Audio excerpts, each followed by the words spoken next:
अधिकार 11वां अध्याय प्रारंभ। श्री दुर्गा नमः। श्री दुर्गा सप्तशती। 11वां अध्याय देवताओं द्वारा देवी की स्तुति और देवी द्वारा देवताओं को वरदान देना। उस समय देवी का रूप किस तरह का था मैं इसमें बता रही हूँ, आप सुनेंगे। मैं भुवनेश्वरी देवी का ध्यान करती हूँ, मतलब ऐसा मैं बोल रही हूँ, आप भी बोल सकते हैं। उनके श्री अंगों की चमक प्रातः काल के सूर्य के समान है। माथे पर चंद्रमा का मुकुट है। वे उभरे हुए स्तनों और 3 नेत्रों से शोभायमान है। उनके मुद्रा तथा मुस्कान की छटा छाई रहती है और हाथों में वह वरद, अंकुश, पास और अभय मुद्रा से सुशोभित हैं। जय माता दी। कितना मनोहारी रूप है। 11वां अध्याय। ऋषि बोले, देवी के द्वारा वहां महाअसुरेश्वर शुंभ के मारे जाने पर इंद्र आदि देवता अग्नि को आगे करके उन कात्यायनी देवी की स्तुति करने लगे।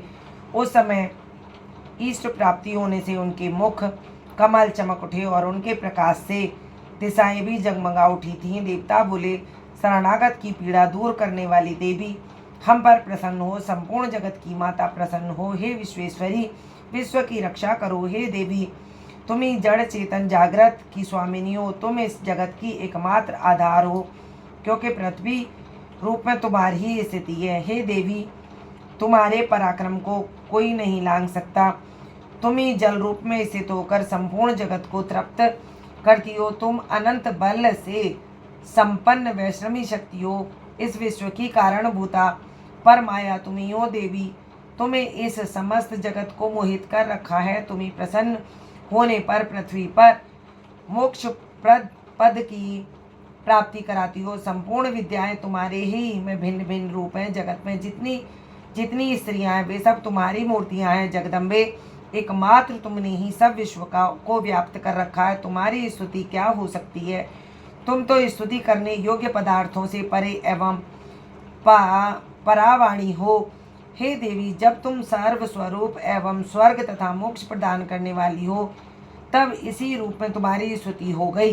तुम्हारी स्तुति के लिए इससे अच्छी उक्तियां और क्या हो सकती हैं। बुद्धि रूप से सब लोगों के हृदय में विराजमान रहने वाली तथा स्वर्ग एवं मोक्ष प्रदान करने वाली नारायणी देवी, तुम्हें नमस्कार है। कला, काष्ठा आदि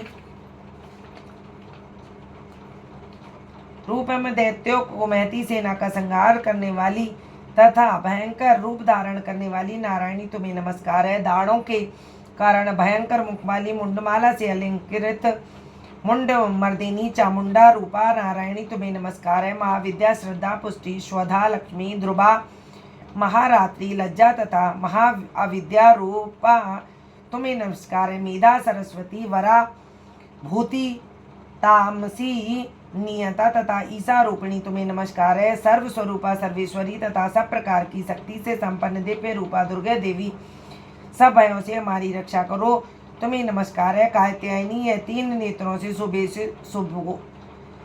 सुशोभित तुम्हारा सौम्य रूप सब प्रकार के भयों से हमारी रक्षा करे, तुम्हें नमस्कार है। भद्रकाली, ज्वालाओं के कारण विकराल प्रतीत होने वाला, अत्यंत भयंकर, समस्त अस्त्रों का संहार करने वाला तुम्हारा त्रिशूल भय से हमारी रक्षा करे, तुम्हें नमस्कार है।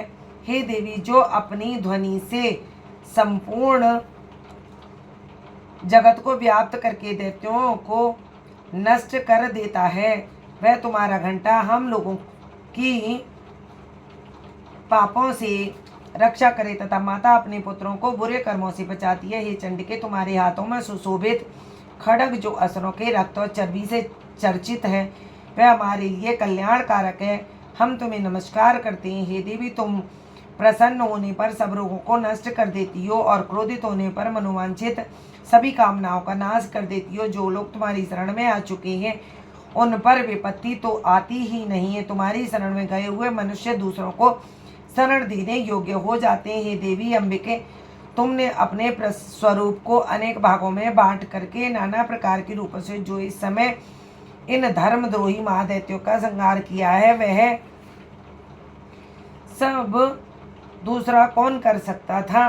विद्याओं के ज्ञान को प्रकाशित करने वाली, शास्त्रों में तथा वाक्यों में तुम्हारे सिवा और किसका वर्णन है, तथा तुमको छोड़कर दूसरी कौन ऐसी शक्ति है जो विश्व को अज्ञान रूप घोर अंधकार से परिपूर्ण ममता रूपी गड्ढे में निरंतर भटका रही हो, जहाँ राक्षस, जहाँ स्वयं भयंकर विषैले सांप, जहाँ शत्रु और लुटेरों की सेना हो, जहाँ दावा न लो, वहाँ समुद्र के बीच भी रहकर तुम विश्व की रक्षा करती हो, इसलिए संपूर्ण विश्व को धारण करती हो। तुम भगवान विश्वनाथ की भी पूजनीय हो, जो लोग भक्ति पूर्वक तुम्हारे सामने मस्तक झुकाते हैं वे संपूर्ण विश्व को आश्रय देने वाले हो जाते हैं। हे देवी, प्रसन्न हो, जैसे इस समय असुरों का वध करके तुमने हमारी रक्षा की है, उसी प्रकार सदा हमारे शत्रुओं के भय से हमें बचाओ। संपूर्ण जगत का पाप नष्ट कर बड़े बड़े उपद्रवों को शीघ्र शांत करो।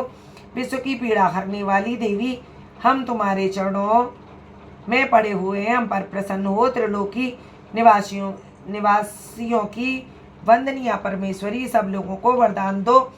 हे देवी बोली, देवताओं में वरदान देने के लिए तैयार हूँ। तुम्हारे मन में जिसकी इच्छा हो वह वर मांग सकते हो। संसार के लिए उस उपकारक वर को मैं अवश्य दूंगी। इसी तरह आप लोग भी देवी की स्तुति की है हमने, आप लोग भी सच्चे मन से कुछ भी मांग सकते हैं। आज जो भी मांगोगे वो पूर्ण अवश्य होगा। जय माता दी।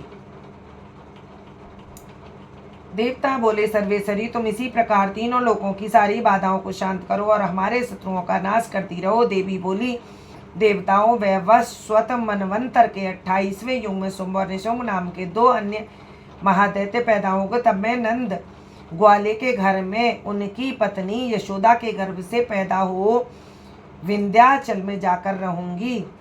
ये वही माँ हैं जिन्होंने यशोदा के घर जन्म लिया था और बाबा वासुदेव उन्हें लेकर आए थे और उन्होंने देवकी को दिया था और कंस ने आकर उनको पत्थर पर पटक मारा था, तब वो आकाश में चली गई। ये वही देवी हैं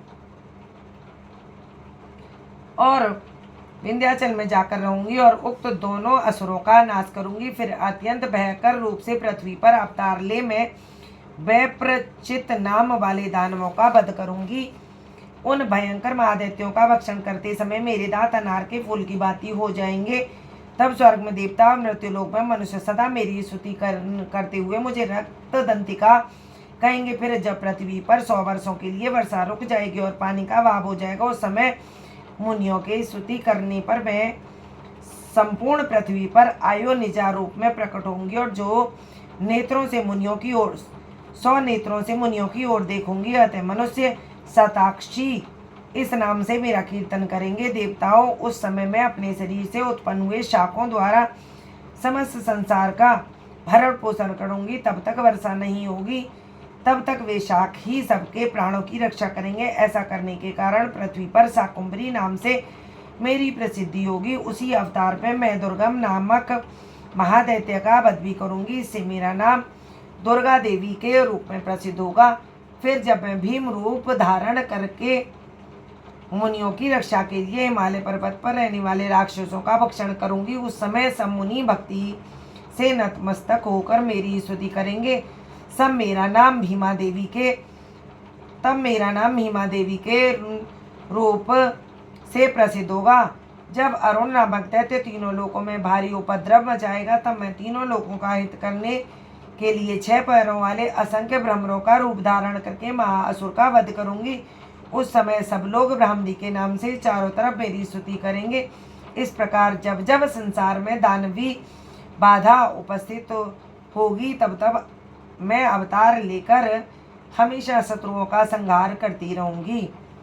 इति देवी स्तुति नामक 11वां अध्याय संपूर्ण। हे देवी, हमें भी पापी दुष्टों से बचाएं और हम पर भी अपनी कृपा दृष्टि दिखाएं। हे माँ, जितने भक्तगण लाइन में जुड़े हैं उन सब पर भी आप अपनी कृपा करें, उनके दुष्टों का नाश करें, उनके घर को धन धान्य से परिपूर्ण करें। जय माता दी।